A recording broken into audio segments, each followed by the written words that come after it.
नमस्कार, नित्य साधना में आपका स्वागत है। दोस्तों, मैं बात करूंगी पीपल वृक्ष के बारे में। कुछ महत्वपूर्ण नियमों के बारे में आप जानेंगे और पीपल वृक्ष की पूजा के क्या क्या लाभ होते हैं।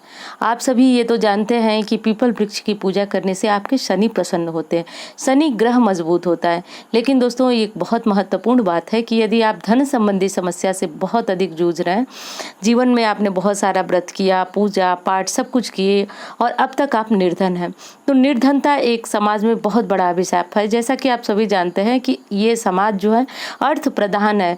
पैसा सब कुछ नहीं है, लेकिन बहुत कुछ है।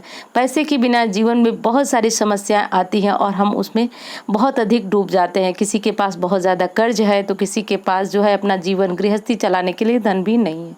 तो यदि इनमें से एक भी समस्या आपकी है, यदि आप कर्जे में डूबे हुए हैं या आप पर्याप्त धन नहीं कमा पाते हैं जिससे आप अपने परिवार का पालन पोषण करें, तो एक चीज आप स्पष्ट समझिए कि पीपल वृक्ष की पूजा आराधना करने से आपकी सभी समस्याएं दूर हो जाने वाली हैं।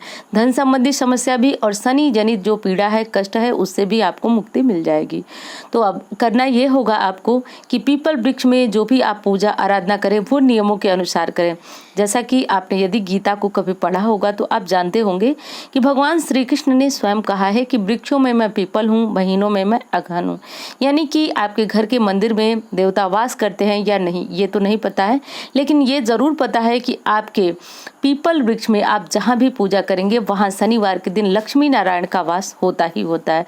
तो इस चीज को स्पष्ट समझ लें कि यदि आप शनिवार के दिन मात्र पीपल वृक्ष की पूजा आराधना परिक्रमा करते हैं तो निश्चित रूप से आप लक्ष्मी नारायण की पूजा परिक्रमा कर रहे हैं। और जैसे आप समझ सकते हैं कि जब आपने साक्षात लक्ष्मी नारायण की परिक्रमा की तो अब आपको धनवान होने से कोई नहीं रोक सकता। चाहे जीवन में कितनी भी दरिद्रता हो, कितनी भी दरिद्रता का भोग आपने अब तक किया, लेकिन आपको अब दरिद्रता से मुक्ति मिलने वाली है। तो दोस्तों, करना ये होगा कि पीपल वृक्ष में जल आपको शनिवार के दिन चढ़ाना चाहिए। देखिए, चढ़ाने को आप पूरे दिन यानी कि हफ्ते के सभी दिन चढ़ा सकते हैं, रविवार को छोड़ करके। लेकिन विशेष आपके पास यदि समय नहीं है या फिर आप एक दिन ही समय निकालना चाहते हैं, जो भी आपकी इच्छा हो, शनिवार के दिन ही मात्र पूजा आराधना करें। इससे ही लक्ष्मी नारायण का वास आपके घर में होने लगता है। तो करना यह है दोस्तों कि आपको 1 लोटा जल लेना है। जल में आप काले तिल और चावल, जैसा कि शनि के निमित्त चढ़ाया जाता है, तो यदि शनि जनित कोई पीड़ा है, लक्ष्मी की कृपा चाहते हैं, तो शनि जनित कोई पीड़ा है तो काले तिल और चावल डाल करके पीपल वृक्ष में अर्पित करें। उन्हें कोई भोग जरूर लगाएं। भोग में आपको कुछ अलग से ले जाने की आवश्यकता नहीं है। बस आप घर में जो भी मीठी चीज भगवान को भोग लगाते हैं, चीनी, मिश्री, गुड़ जो भी है, किशमिश है, तो बस आप वहां पे वो भोग लगा दें, धूप बत्ती जला दें। और शाम के समय आपको सरसों तेल का दीप प्रज्वलित करना बहुत जरूरी है।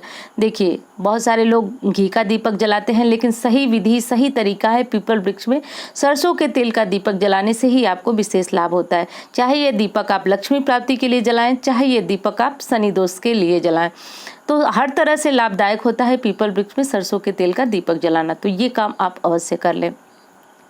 और यदि आप लक्ष्मी की कृपा ही चाहते हैं, कर्जे को उतारना चाहते हैं, जीवन में धन के साथ रहना चाहते हैं, धनवान बनना चाहते हैं, तो आपको मात्र काले तिल के जगह जो है अक्षत और गुड़ डाल करके पीपल वृक्ष में जल देना है।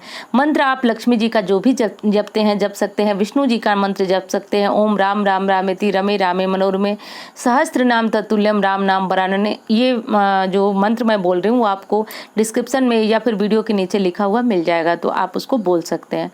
तो ये कर दीजिएगा आप। और उसके बाद आपको क्या करना है कि शाम के समय यदि आप खाली नहीं हैं तो घर के कोई बच्चा हो, महिला हो, पुरुष हो, किसी को बोल दीजिएगा सरसों तेल का दीपक जला दें। क्योंकि एक बात सत्य है कि आप सुबह जो जल चढ़ाते हैं उसके बाद आपको शाम को दीपक जलाना अनिवार्य है, तभी आपको पूर्ण लाभ मिलता है। दोस्तों, मैं देखती हूँ बहुत सारे लोग एक समय ही पूजा करते हैं, लेकिन पीपल वृक्ष की संपूर्ण पूजा का लाभ आपको तभी मिलेगा जब आप सुबह जल दें और शाम को दीपदान करें, तभी संपूर्ण लाभ आपको प्राप्त होता है।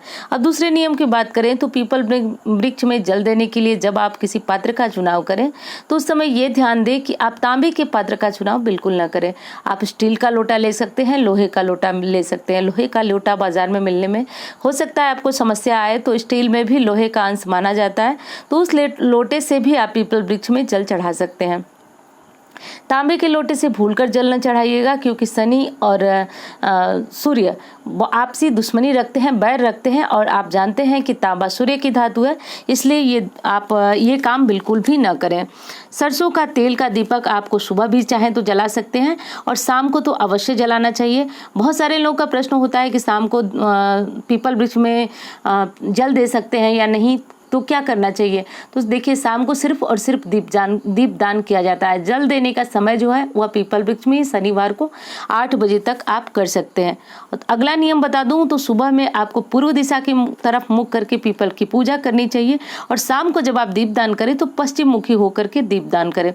अगली चीज है कि आपको पीपल की 7 परिक्रमा अवश्य करनी चाहिए। हमारे शास्त्रों में तो ये भी कहा है कि लक्ष्मी नारायण की कृपा मिलती है, शनि जनित कष्ट दूर होते हैं, और मात्र पीपल की परिक्रमा करने से अश्वमेध यज्ञ का लाभ आपको प्राप्त होता है। तो 7 परिक्रमा जरूर करें। इससे यह भी कहा गया है, कई शास्त्रों में पढ़ा हुआ है हमने, कि 10,000 गौदान का फल मिलता है मात्र पीपल वृक्ष की पूजा परिक्रमा करने से।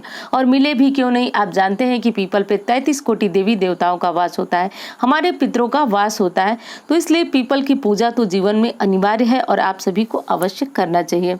और दोस्तों, यदि आप शनि जनित किसी पीड़ा से, संकट से जूझ रहे हैं तो ओम शम शनिश्चराय नमः मंत्र का जप करते हुए यदि आप इस तरह इस पूजा को करते हैं तो जीवन में शनि का चाहे जितना भी ढैया हो, साढ़े साथी हो, जितनी भी संकट चल रहे हो, चाहे रोग कुछ भी है, तो निश्चित रूप से ये चीजें आपकी दूर होती हैं और भगवान की कृपा आपको प्राप्त होती है। दोस्तों, यदि आपकी कोई मनोकामना लंबे समय से पूर्ण नहीं हो रही है तो आप एक काम कर सकते हैं, पीपल के नीचे खड़े होकर अपनी मनोकामना बोल करके और आंखें बंद करके भगवान से प्रार्थना करें, तो पीपल वृक्ष में ऐसी शक्ति है, दैवी शक्ति है, कि उसके नीचे मांगी हुई मनोकामनाएं अवश्य पूर्ण होती है। तो ये जानकारियां उम्मीद करती हूँ आपको बहुत पसंद आएगी। और हाँ, एक चीज़ और है कि यदि आपको वीडियो अच्छी लगे तो एक लाइक ज़रूर दीजिएगा, चैनल को सब्सक्राइब जरूर कीजिएगा, क्योंकि इसी तरह की जानकारियाँ आपको मिलती रहेंगी। एक चीज़ और बता दूं कि ये जानकारियाँ बिल्कुल शास्त्रोक्त हैं, आपको कहीं भी किसी तरह की भ्रमित करने वाली बातें जो है इस चैनल पर बिल्कुल नहीं मिलेगी। तो शास्त्रोक्त जानकारियों के लिए इस चैनल को जरूर सब्सक्राइब करें, वीडियो को लाइक करना ना भूलें। तो उम्मीद करती हूँ जानकारी आपको पसंद आएगी। धन्यवाद।